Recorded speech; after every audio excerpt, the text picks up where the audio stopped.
Do you believe that a king once killed his own son, the sole heir to the throne? Do you believe that in a vast country, the mere sound of the black-clad cavalry and Apis hooves in the night was enough to make an entire city tremble? And do you believe that all of this was not a legend, but actually happened in history? This is the story of Ivan IV, whom the Russian people call by a name both respectful and terrifying, Grozny. In Old Russian, this word means not only terrible, but also fearsome, majestic to the west. He is better known as Ivan the Terrible today. When we speak of him, we often remember the blood-soaked pages of history, the massacres, the uncontrollable rages, and the greatest tragedy, the death of the young prince at the hands of his own father. But few remember that Ivan was also once an orphaned boy, had a promising start, and carried within him the ambition to turn Russia into a mighty empire. On this journey, I want to invite you to turn every page of history with me, every detail recorded by historians, diplomats, and even folklore. We will explore together. Why can a person go from light to darkness?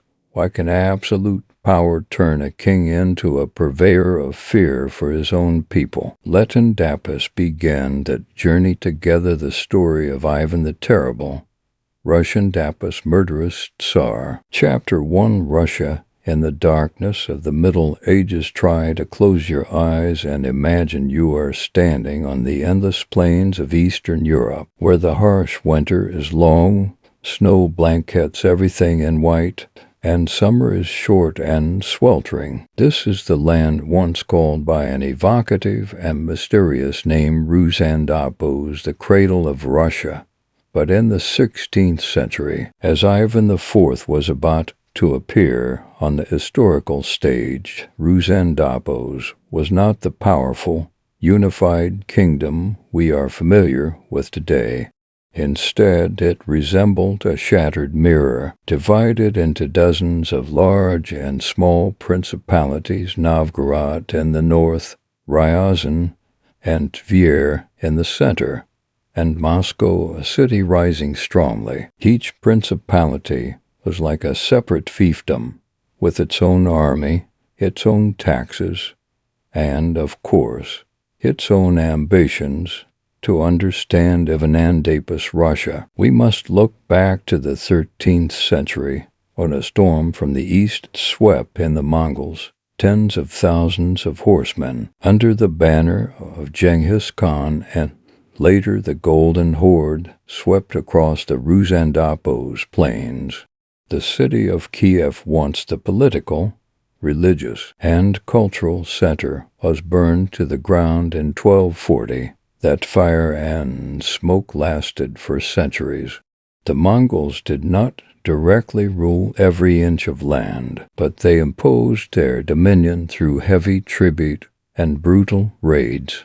The Ruzandapos principalities had to kneel, sending hostages and silver to the Hordendapus capital at Sarai. Even Russian princes who wished to rule needed to be invested by the Khan. This system, for nearly 250 years, left a deep imprint on the Russian psyche. Supreme power was associated with fear, with the whip, with terror, yet it was in the shadow of this domination that Moscow rose, thanks to its favorable geographical location situated between trade routes, and especially its skill in paying tribute to the Mongols. The princes of Moscow gradually became the chief tax collectors for the horde. Power accumulated over time, and by the 15th century, Moscow had surpassed Novgorod and Tver to become the political center.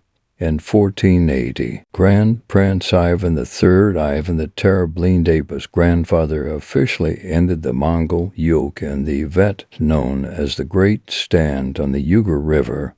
There was no bloody battle, but when the Russian and Tatar armies faced each other across the river, and then withdrew. The Russians considered it the moment of liberation. Ivan III was called the gatherer of the Ruzandopos lands, and Moscow from then on harbored the ambition of becoming the third Rome, the successor to the fallen Byzantine Empire. When Ivan IV was born in 1530, Moscow already had the appearance of a capital.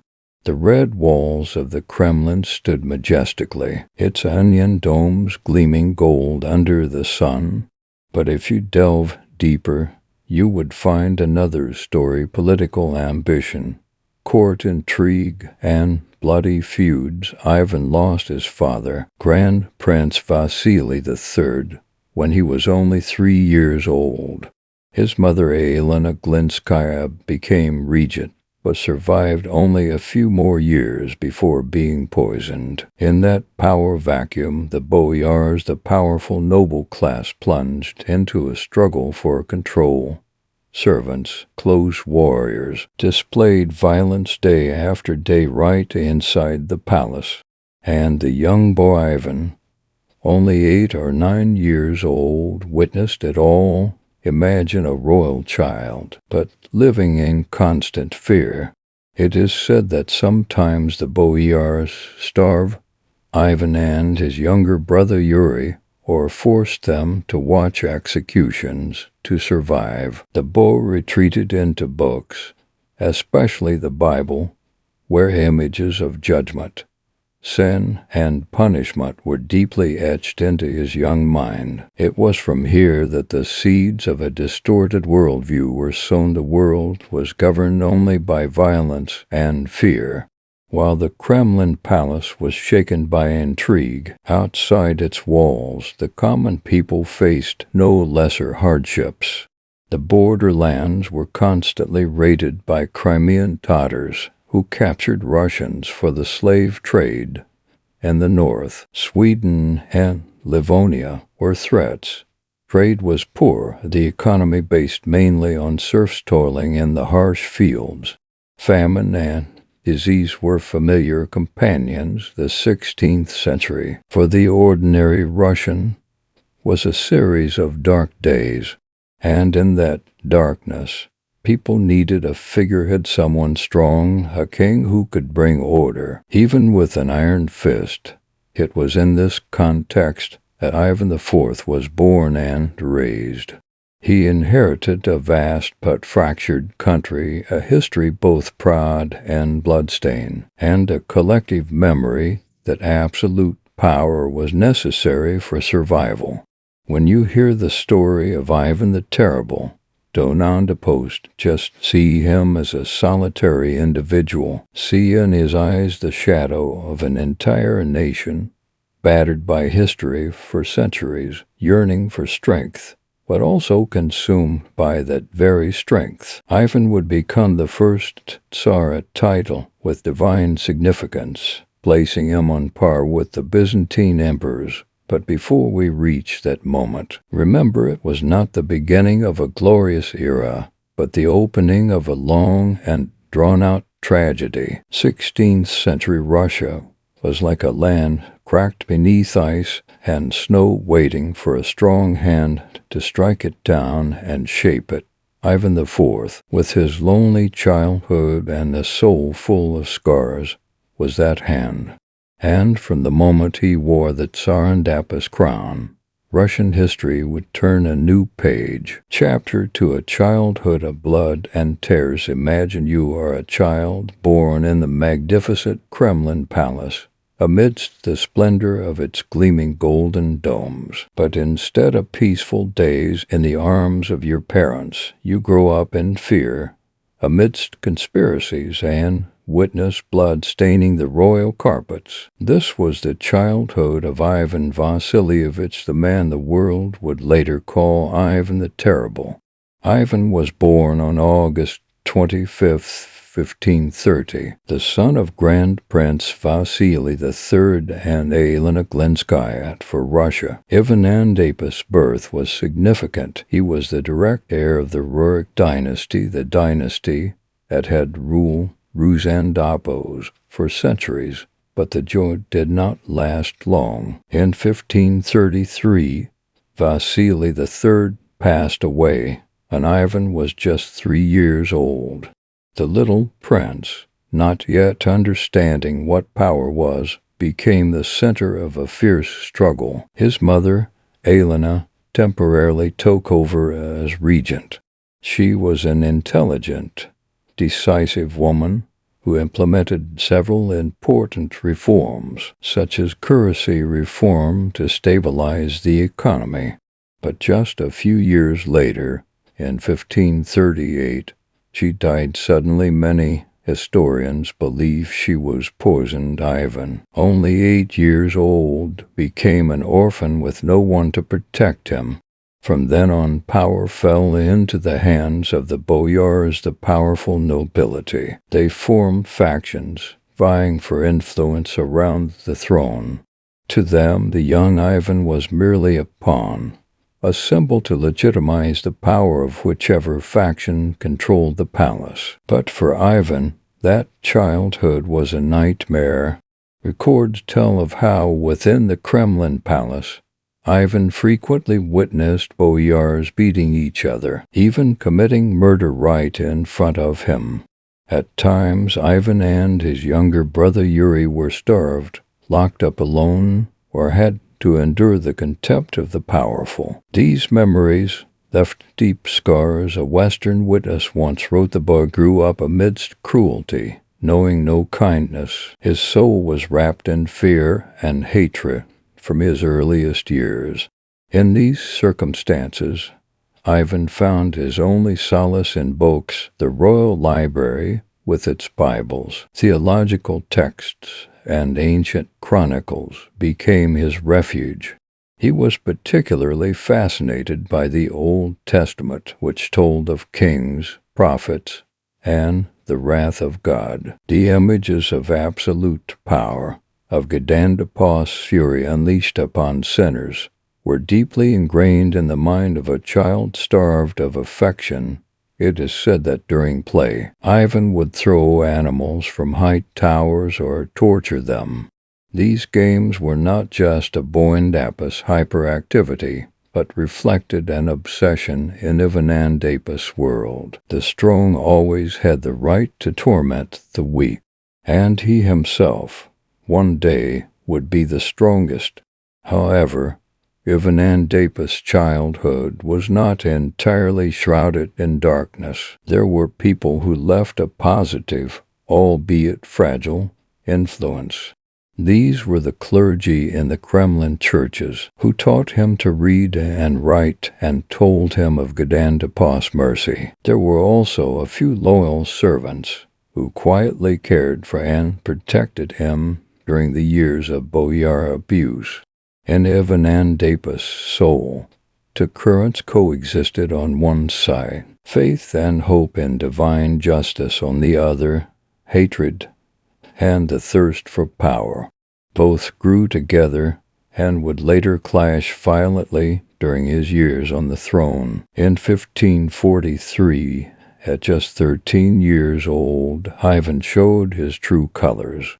He ordered the execution of Andrei Shuisky, a powerful boyar who had once scorned and dominated him. The event was a shock. For the first time, the once despised boy had risen, showing the entire court that he was no longer a puppet. But at the same time, it also initiated a pattern of rule that would repeat throughout Ivanandapus' life, power asserted through blood. From then on, Ivan began to clearly understand that the throne could not be protected by kindness, but only by fear. And the teenager of yesteryear would carry this belief throughout his life. Looking back at Ivanandapus' childhood, many historians have acknowledged it would be hard to expect a child who grew up amidst starvation, terror, and betrayal to become a benevolent king. It was neglect and violence that shaped his character. And the tragedy is this: the very people who had once despised and humiliated Ivan as a child sowed the seeds of a future reign of terror. When he became Tsar, those memories erupted into an endless rage, and the entire nation of Russia would pay the price. We see that Ivan Andapa's childhood was not a fairy tale in a golden palace. It was a series of days of neglect, abuse, and being forced to learn how to survive amidst violence.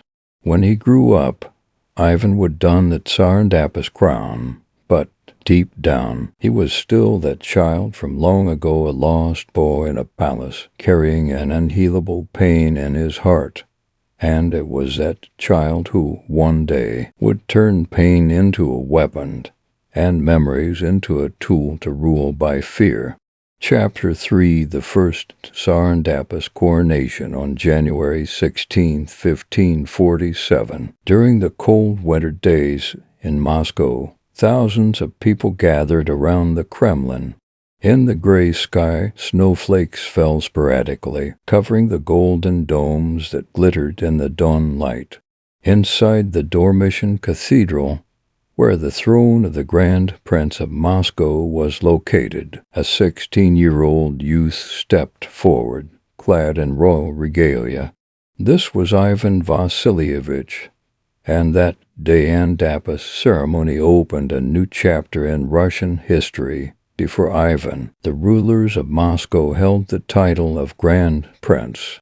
But Ivan did not want to stop at that title. He chose a new one, Tsar, in Old Slavonic. This word originates from Caesar, referring to the Roman emperor. It was not just a name, but a declaration. Moscow was the spiritual heir of the fallen Byzantium, and Ivan was not a minor prince, but the emperor of an entire nation.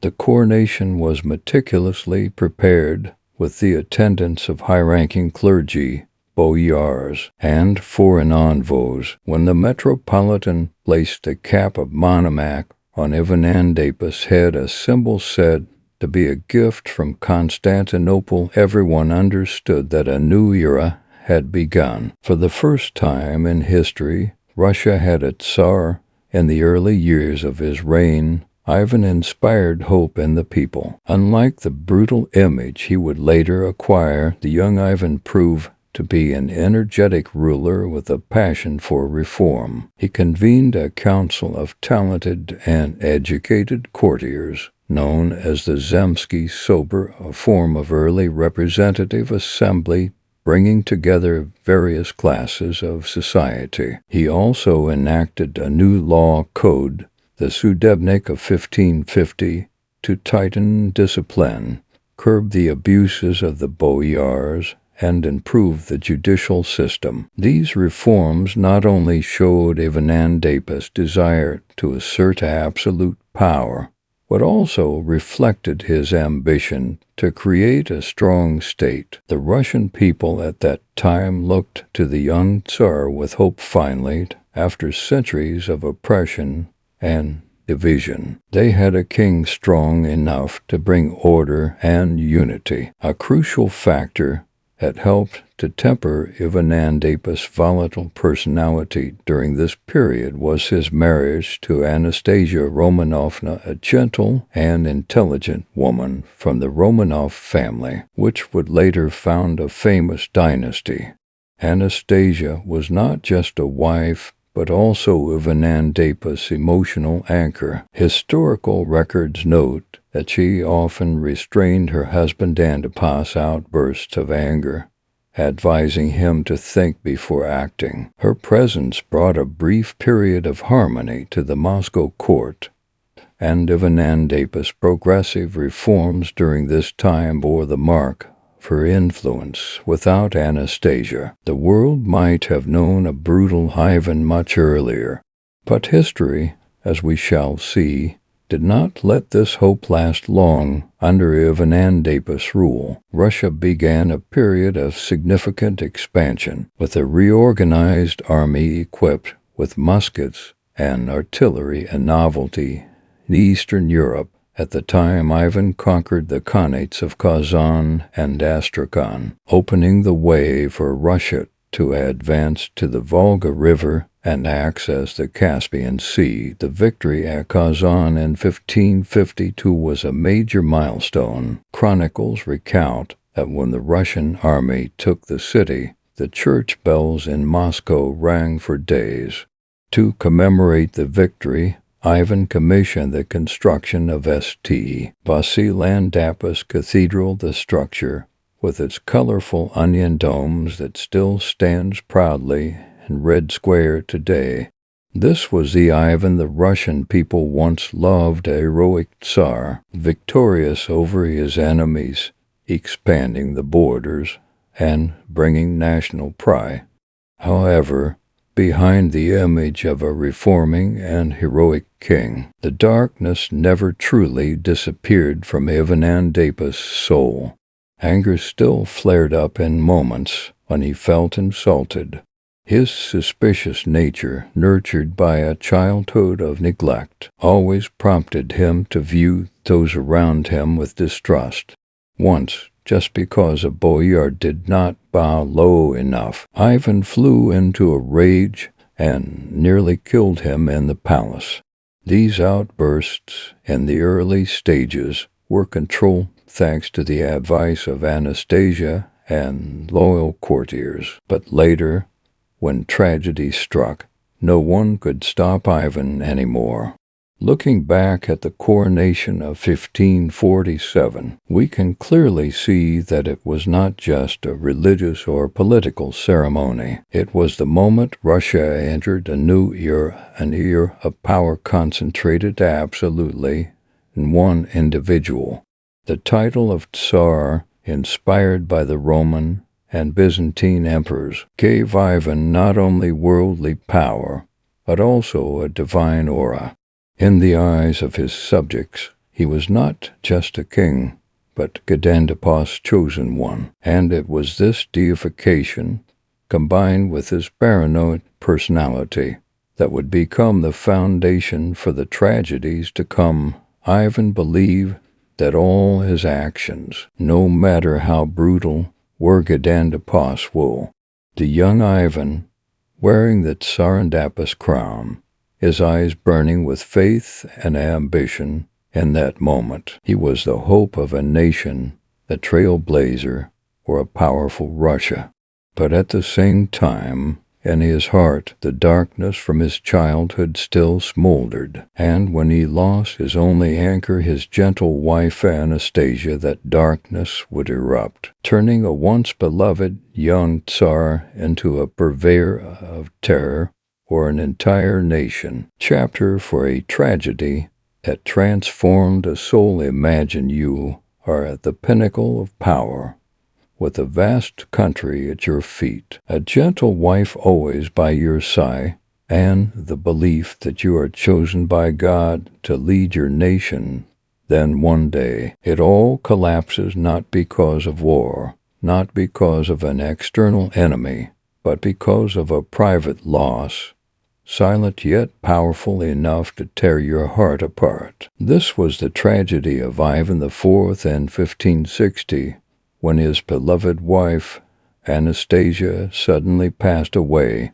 During the early years on the throne, Anastasia was Ivan Andapis' most important emotional support. She was gentle yet strong, knowing how to soothe her husband Andapis' explosive rages. Many historians record that with just a look or a word from Anastasia, Ivan could lay down his arms and restrain himself.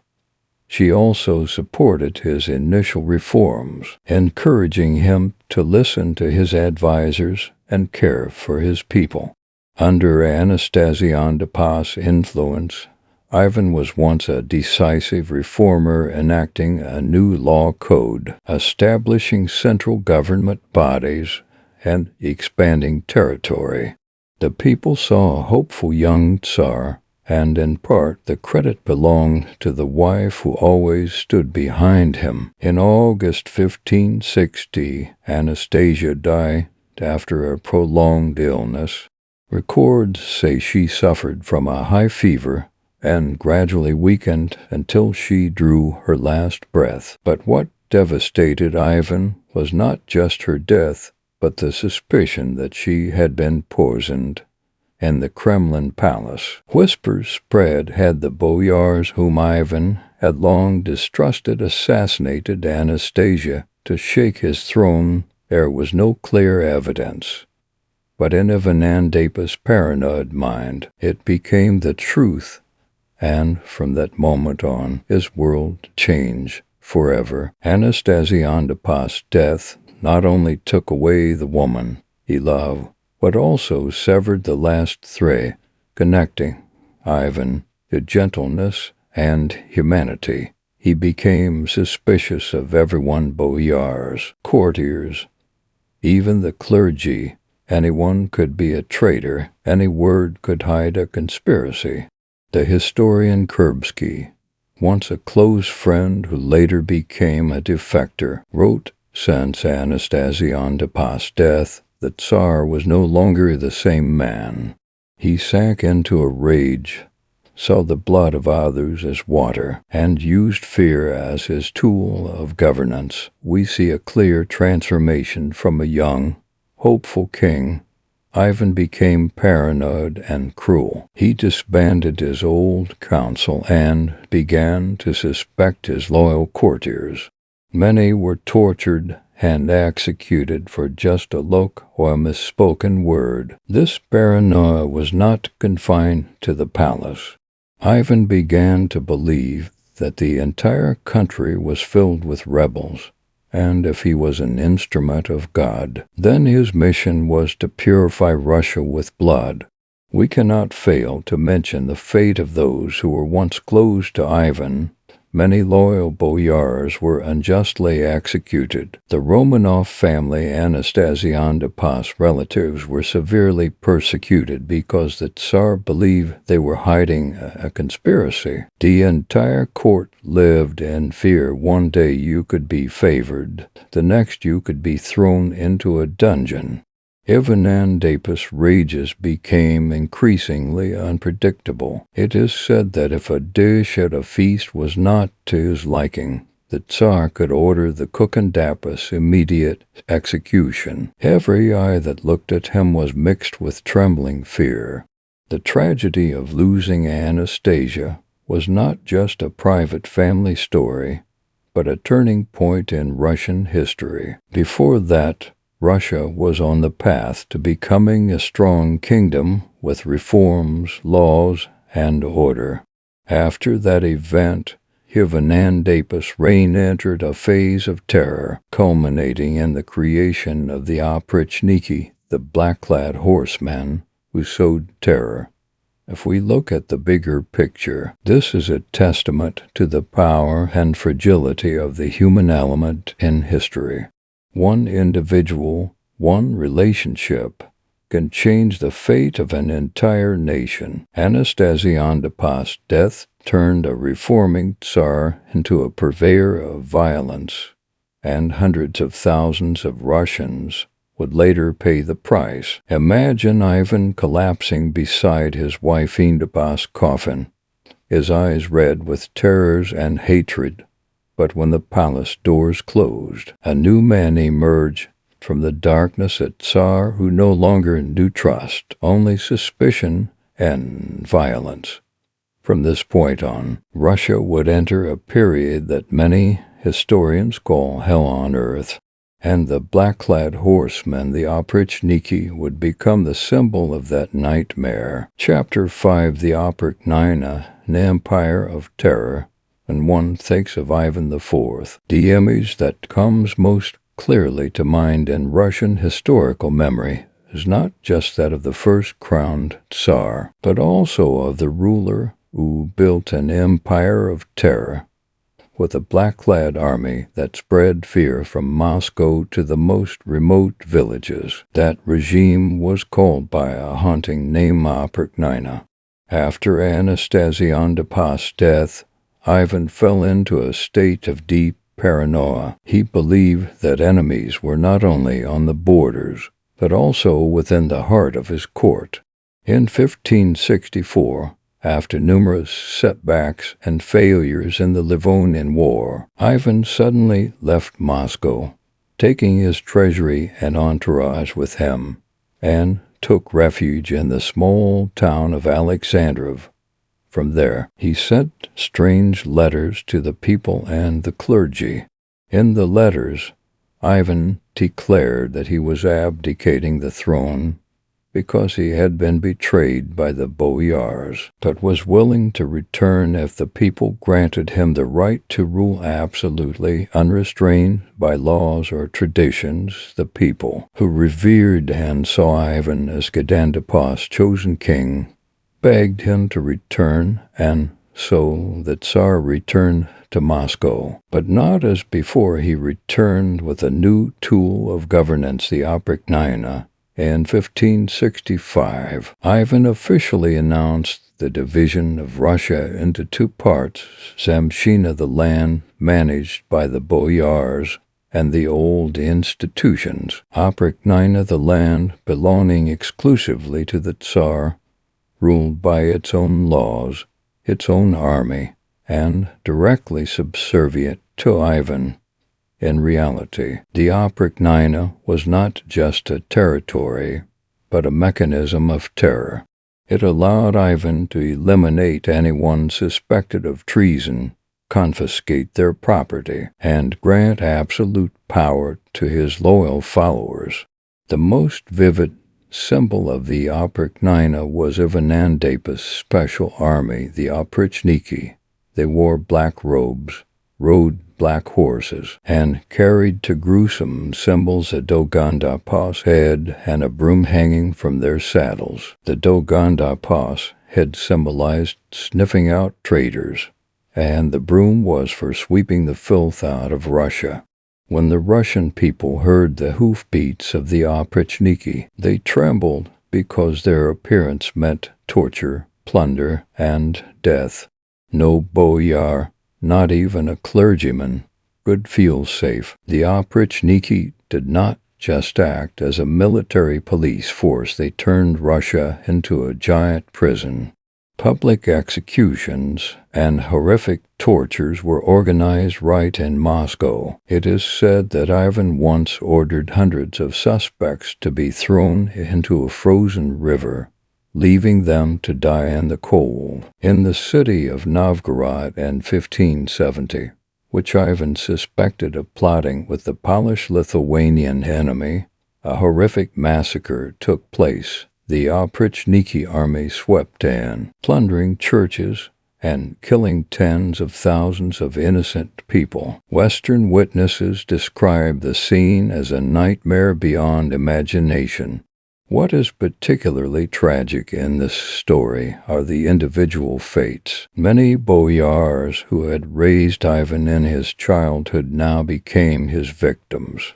Ancient noble families were stripped of all their lands and property and were exiled. Even trusted courtiers lost their lives because of a single suspicious glance. Even the church, the spiritual support of the people, did not escape the brutality. Many monasteries were plundered, and bishops were executed for not obeying the Tsar Andapas's orders. The Oprichnina lasted for about 7 years, 1565–1572, leaving a heavy toll on Russia. Economically, land was arbitrarily divided, and peasants fell into poverty. Politically, the noble class was weakened, while the Tsar Andapas's power became absolute.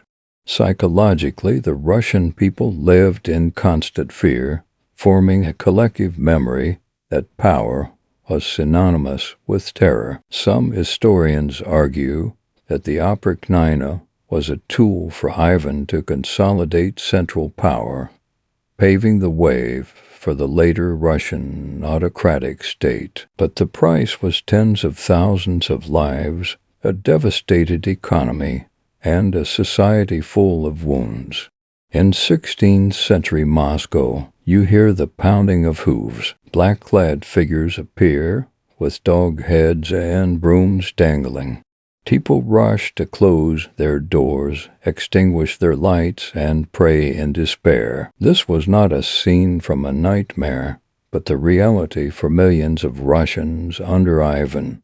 The Oprichnina turned Russia into a land of blood and fear, and when the smoke of terror gradually cleared, all that remained was an increasingly lonely and paranoid Tsar. But the tragedy did not end there, for the next fit of rage would lead to the most heartbreaking event in Ivan Andapus' life, the death of his own son. Chapter 6: The death of a son. Perhaps in the entire life of Ivan IV, there is no moment more haunting and tragic than the day he killed his own son with his own hands. Tsarevich Ivan Ivanovich, the only heir strong and worthy enough to succeed the throne.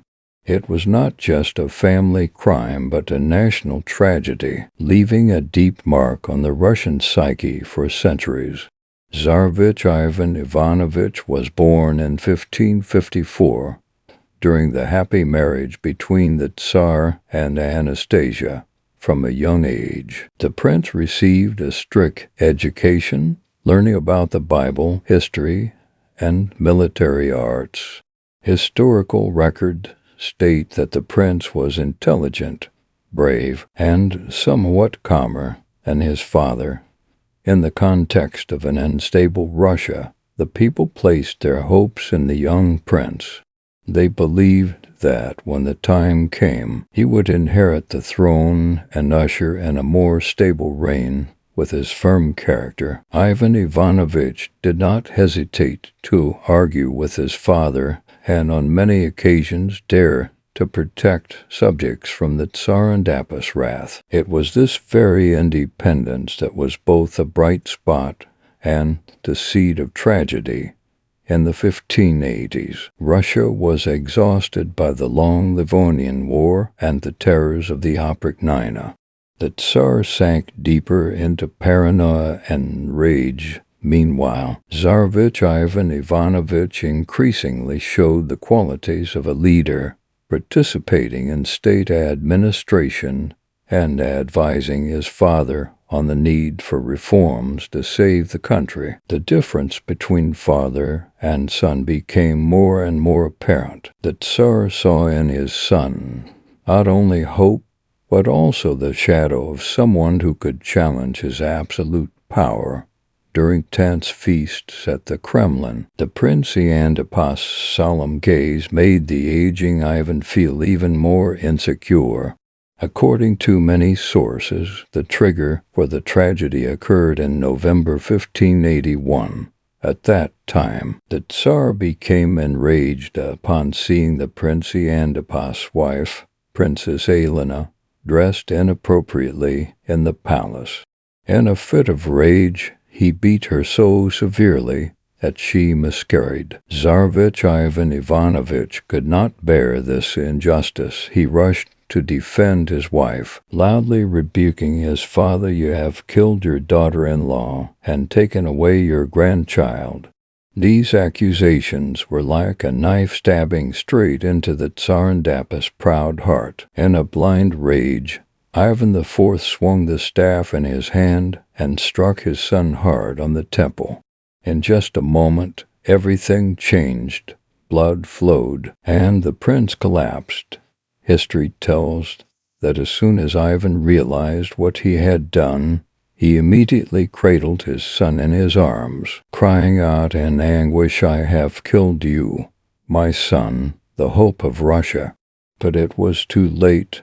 A few days later, the prince drew his last breath. That horrifying moment has become one of the most famous scenes in Russian art. The 19th century painting by Ilya Repin, Ivan the Terrible, and his son Ivan depicts the Tsar with panic eyes, holding his son Andapus' body in his trembling arms. The floor stained with blood.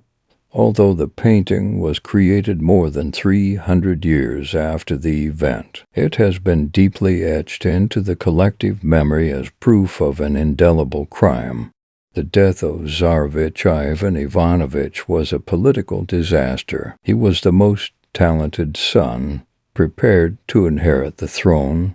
After his death, only the younger son Fyodor remained, weak and incapable of ruling, and when Ivan IV died in 1584, Fodor ascended the throne but lacked competence, ushering in the time of troubles, a period when Russia plunged into chaos, civil war, and famine. Many historians argue that the death of the prince at his father Anastasia's hand was the turning point that weakened and ultimately led to the collapse of the Rurik dynasty, which had existed for centuries. A moment of anger changed the destiny of a nation. The most heartbreaking aspect of the story is not just political, but human. Ivan IV, though famously cruel, was in that moment a desperate father mourning over his son Anastasia's body. His tears, if they can be believed, show that within the terrible man, a part of humanity still existed, that it was buried under the ashes of fear and power. Tsarevich Ivan Ivanovich, meanwhile, became a symbol of a Russia that could have been. If he had lived, perhaps Russia would have had a more just, more stable king. But history never accepts the word if. The Prince Anastasia's death underscores a painful truth. When absolute power is combined with paranoia and rage, it destroys not only enemies, but also the King Anastasia's own family and future. Ivan IV lost his most worthy heir, and through that, Russia lost the chance to escape the darkness sooner. In the silent Kremlin palace, the most powerful man in Russia collapses beside his son Anastasia's body, his hands stained with the blood he himself had caused. Outside, the snow continues to fall. Moscow remains submerged in fear. But in the Tsar Anastasia's heart, for the first time, power is no longer strength, but an unshakable burden.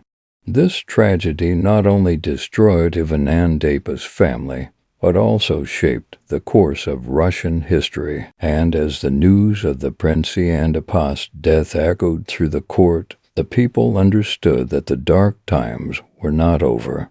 They had only entered a more tragic chapter. Chapter 7: War and Collapse in History. There are kings who conquered the world, and there are also kings who left behind pages of humiliating defeat. For Ivan IV, war was not just a political choice, but an obsession that lasted until the end of his life.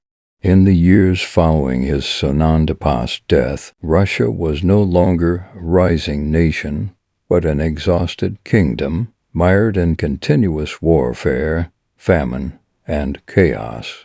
From a young age, Ivan harbored the ambition of giving Russia access to the sea to escape its landlocked state. The only viable path at the time was towards the Baltic Sea, where bustling ports could open up trade with Western Europe. In 1558, he launched the Livonian War against the Livonian Confederation, a collection of cities and knights in the lands of modern-day Latvia and Estonia. Initially, the Russian army achieved easy victories, capturing many strongholds.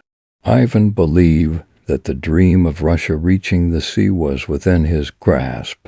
But history is not so simple. Sweden, Poland, Lithuania, and even Denmark quickly intervened, refusing to allow Russia to dominate the Baltic region. What began as a short-term conflict, the Livonian War, dragged on for 25 years, a wound that never healed during Ivan Anastasia's reign. The longer the war lasted, the weaker Russia became. The Oprichnina horsemen spread terror within the country, eroding trust and fracturing the nobility, the backbone of the army. Meanwhile, the armies of neighboring countries, especially Sweden under King Gustavus and Poland under the leadership of King Stephen Bathory, grew stronger. By the late 1570s, Russia suffered continuous defeats, losing almost all the territories it had conquered. The Baltic dream was shattered, leaving Russia depleted of men and resources. As if war were not enough, nature also turned against them. In the years 1570–1571, a series of crop failures, combined with the Oprichnina devastation of the countryside, led to a terrible famine. Records tell of hundreds of thousands dying of starvation, with bodies littering the streets of Moscow. In some places, desperation drove people to cannibalism. Meanwhile, the Tsar and his Oprichnina army continued to carry out executions, as if the Piaplindapus suffering was of secondary importance. This cruelty and insensitivity left a deep emotional wound in the collective memory of the Russian people. In 1571, another disaster struck. The Crimean Tatars, allies of the Ottoman Empire, unexpectedly advanced on Moscow. The city was burned to the ground, and tens of thousands of inhabitants were captured as slaves. The Tsar and his court managed to escape, but Russia, for the first time in decades, witnessed the destruction of its capital. For the populace, this was clear proof of Anastasia's absolute power could no longer protect the country. In his final years, Ivan was no longer the young king with eyes blazing with ambition. He became old, sick, and increasingly isolated. Those who were once close to him were either dead or had been killed by him on suspicion. New courtiers only knew how to flatter, not daring to speak the truth. After the death of Tsarevich Ivan Ivanovich, the Tsar seemed cursed. He frequently wept during prayers, prostrating himself in church, begging for forgiveness. Some nights he could not sleep, pacing the palace, whispering to himself. Servants reported hearing him murmur Anastasia's name or his son Antipas, as if they were still alive somewhere in the palace. Yet, at times, those tears turned to rage. He vented his pain through sudden executions, leaving the court never knowing whether today would be a day of repentance or a day of bloodshed. Looking back, we see a paradox. Under Ivan, Russian territory expanded significantly to the east, capturing Kazan and Astrakhan, and opening up Siberia. But at the same time, Russia suffered a heavy defeat in the west, losing its chance to reach the Baltic Sea, a failure that would haunt later Tsars for centuries, from Peter the Great to Catherine the Great. And most importantly, Russian society after Ivan was left in ruins. Peasants were more heavily oppressed. The nobility was divided, and faith in the court had collapsed. When Ivan died in 1584, he left the throne to Fyodor, his weak son, incapable of ruling. The result was that just a few years later, Russia fell into a terrible period of chaos known as the Time of Troubles, the Livonian War, famine, and the destruction of the Oprichnina taught a great lesson. Power based on violence can expand borders, but it cannot nurture the soul of a nation. Ivan left behind a contradictory legacy. He laid the foundation for the autocratic Russian state, but at the same time, he sowed fear and resentment in the hearts of his people. With the death of his son and the decline of the nation, Ivan became a tragic figure, a king who had everything in his hands, but lost trust, lost love, and ultimately lost the future of his dynasty. Moscow in Ivan Antipas' final years, the Kremlin walls still stood tall, but inside was a lonely Tsar looking out the window, where the cold north wind blew through the poor and desolate streets. The empire he had once dreamed of building was now just a great crack, waiting to collapse. History has recorded that from the light of his youth, Ivan gradually stepped into the darkness of old age, dragging an entire country with him into a vortex of war and crisis. And it is in this collapse that the image of Ivan the Terrible became a symbol of absolute power that can build an empire, but can also destroy it from within. Chapter 8, Myths and Fears in History. There are figures remembered not only for their victories or defeats, but also for the oral stories and legends that transcend reality. For Ivan IV, the title Grozny, which the Russians gave him originally meaning fearsome, majestic, over time became synonymous with terror. He became a symbol of a strange mix between a powerful ruler and a bloodthirsty demon in the popular imagination. Foreigners translated Grozny as terrible, what in Old Russian it also carried the meaning of majestic, awe-inspiring.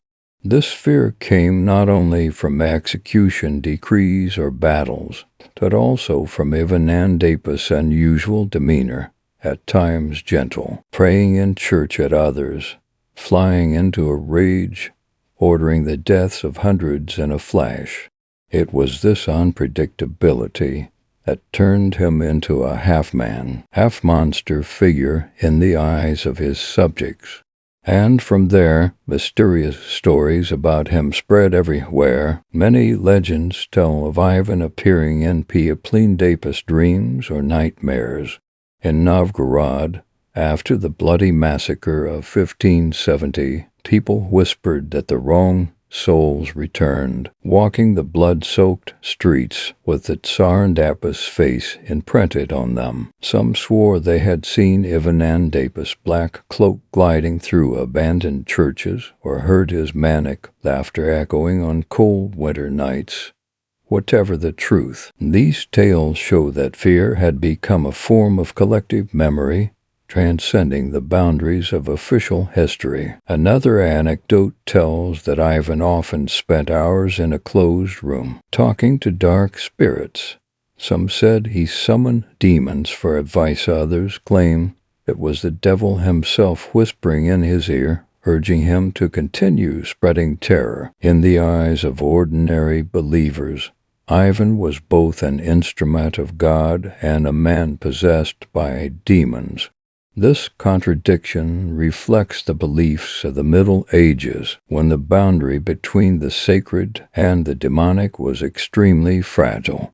European diplomats and merchants who came to Russia also left behind haunting accounts. An English merchant once wrote, "To meet the Tsar is like standing before a man who has just been praying in church, but could turn into an executioner in an instant."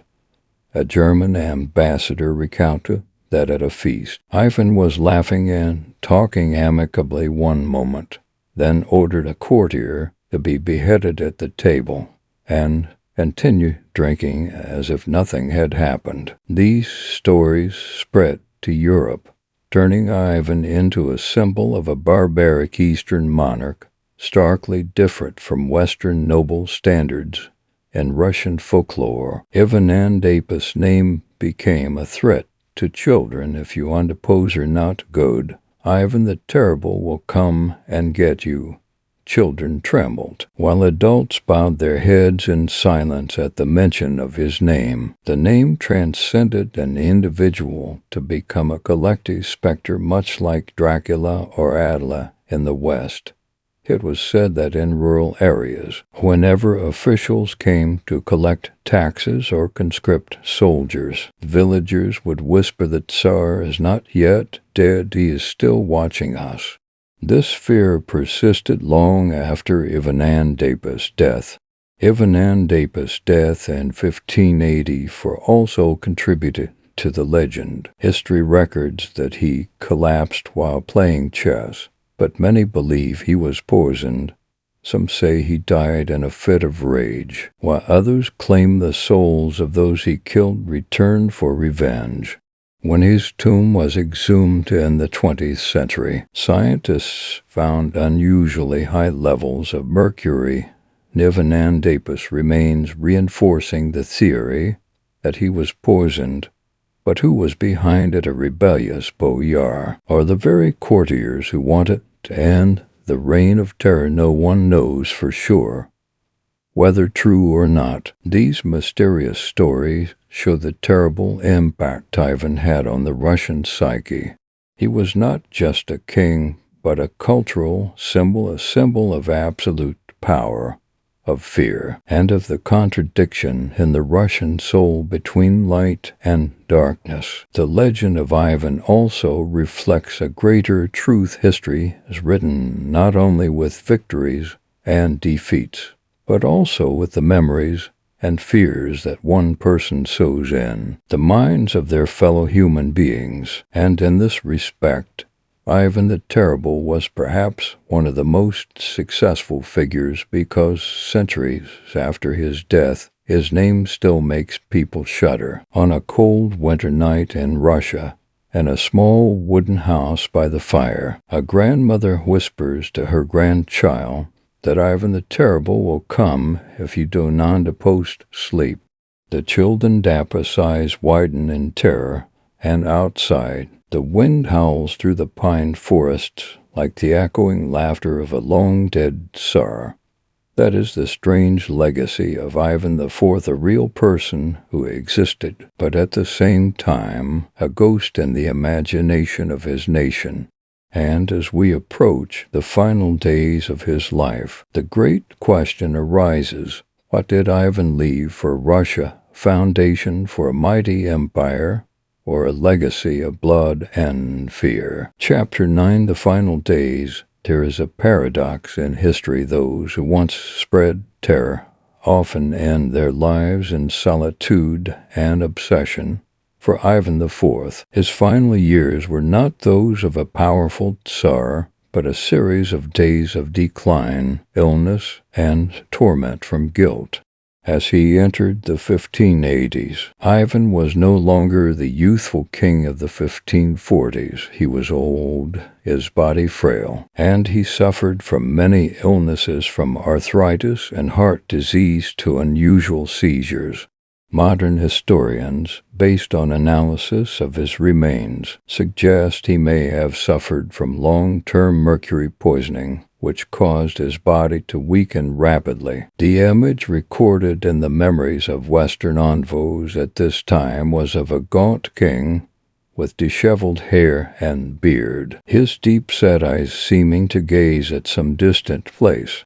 But in those eyes there was still a fire, the fire of obsession and anxiety, no longer of the ambition to conquer.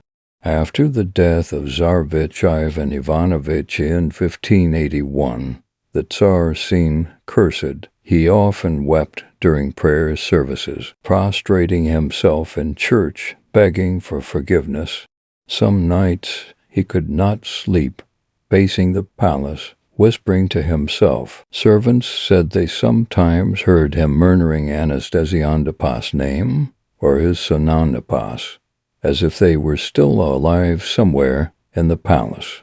However, at times, those terrors turned to rage. He vented his pain through sudden executions, leaving the court never knowing if today would be a day of repentance or a day of bloodshed. In his final years, Ivan took a special interest in the afterlife.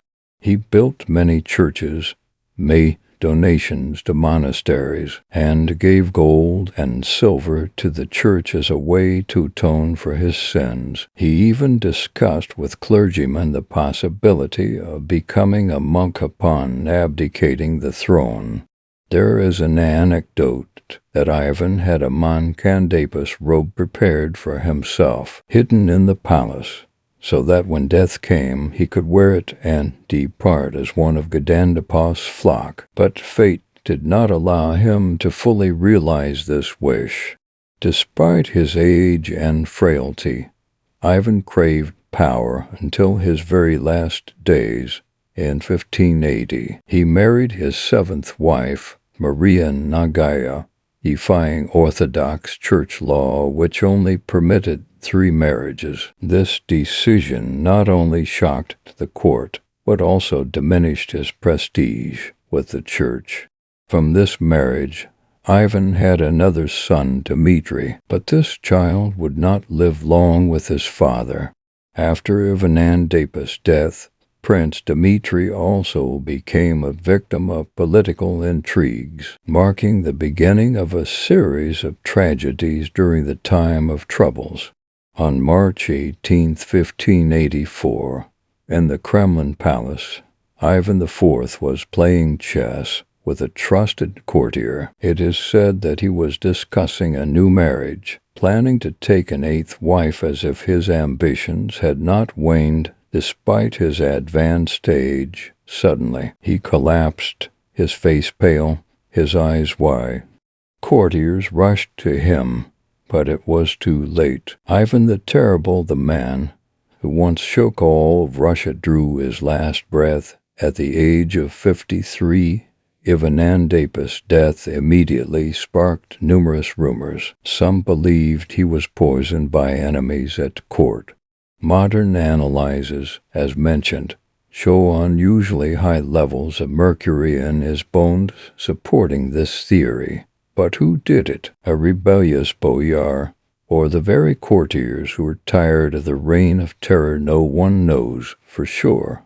Others believe it was a natural death, the result of illness and old age.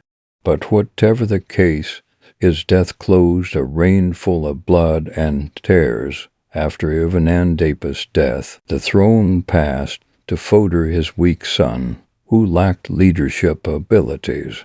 Real power fell into the hands of Boris Godunov, initiating a series of chaotic events that history calls the Time of Troubles. Russia, already exhausted by war and terror, now fell into a vortex of power struggles, foreign invasions, and famine. It can be said that Ivan Andapus' legacy was not only expanded territory, but also a fractured society, leaving a burden for future generations. Ivan Andapus' final days clearly showed the fragility of absolute power. A man who once made an entire empire tremble was, in the end, just a sick, fearful, and lonely old man. His terrors in the Church could not wash away the blood that had been shed. The gold and silver he offered could not erase the memory of the massacres. Ivan died as a man, but lives on in history as a specter, both the builder of the foundation of Tsarist Russia and the purveyor of fear to his own people. In the cold room of the Kremlin, the Tsar collapses beside a chessboard, where the game is still unfinished. Outside, the Russian winter blankets everything in white, the wind whistling through the golden domes of the churches he had built. Power, blood, and tears all came to an end in a single moment. But the question that history leaves behind still echoes. Was Ivan the Terrible a hero or a monster? And was his death a liberation for Russia, or just the beginning of a new nightmare? Chapter 10. The Legacy of the Bloody Tsar. When Ivan IV Grozny, or the Terrible, drew his last breath in the spring of 1584, Russia stood on a precipice on one side, the territory larger than ever before in its history; on the other, a society devastated by war, terror, and famine. The legacy he left behind was, therefore, both great and tragic, creative and covered in blood and tears. It is undeniable that Ivan was the first to turn Moscow into the center of absolute power. By proclaiming himself Tsar, he not only inherited the title of Caesar from Rome, but also endowed the Russian throne with a divine aura. From then on, subsequent Tsars, from Peter the Great to Nicholas II, all ruled on the basis of absolute power, considering themselves the embodiment of Gdandaposwul, the model of the autocratic state that Ivan built became the foundation for the Russian Empire that lasted for centuries. But along with it, he also sowed the seeds of despotism and terror into Russian political tradition, making power in Russia rarely controlled by law or checks and balances. Under Ivan Andapus' reign, Russia expanded significantly to the east. Kazan and Astrakhan were conquered, and the gateway to Siberia was opened. From here, Russia gradually became a continental empire, stretching across multiple time zones with a diversity of peoples and cultures. But in the West, the dream of reaching the Baltic Sea was shattered in the humiliating defeat of the Livonian War. This left a lasting wound, making subsequent Tsars, especially Peter the Great, obsessed with giving Russia access to the sea. Ivan was, therefore, both a trailblazer for expansion and the one who caused Russia to miss the opportunity to reach Europe earlier. But Ivan Andapus' legacy is not just in borders and politics.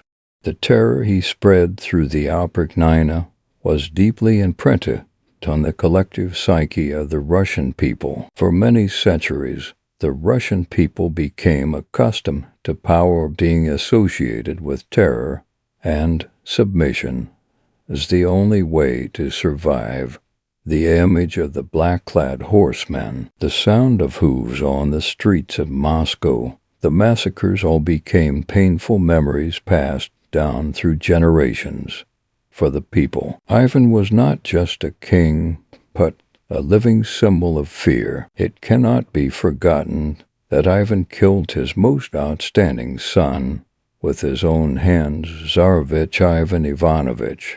With that death, he destroyed the future of his own dynasty. The remaining heir, Fyodor, was weak and incapable of ruling, causing the throne to effectively fall into the hands of Boris Godunov. Just a few years later, Russia plunged into the time of troubles, a period of civil war, famine, and foreign invasion that lasted nearly 3 decades. Thus, Ivan Andapus' legacy is not only what he built, but also the vacuum and chaos he left behind after his death. The figure of Ivan transcended history books to enter Russian culture. In folklore, he became an obsession, the boogeyman king whose name was enough to make a child tremble.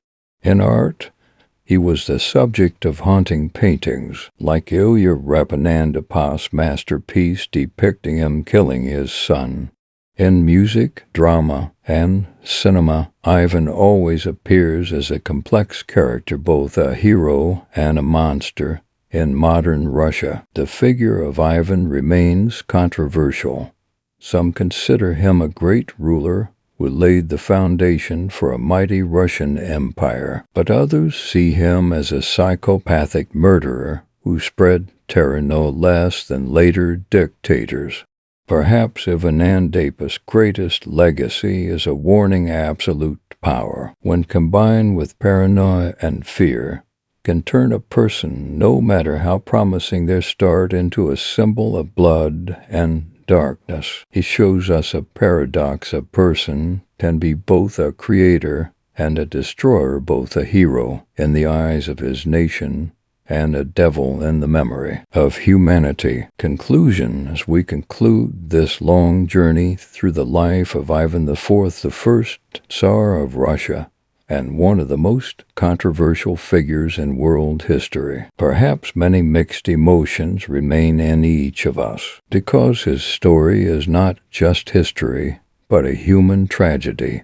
Ivan began his life as an orphan in a palace, growing up amidst conspiracies and violence. He once held the ambition to build a strong Russia, reformed laws, and expanded its borders.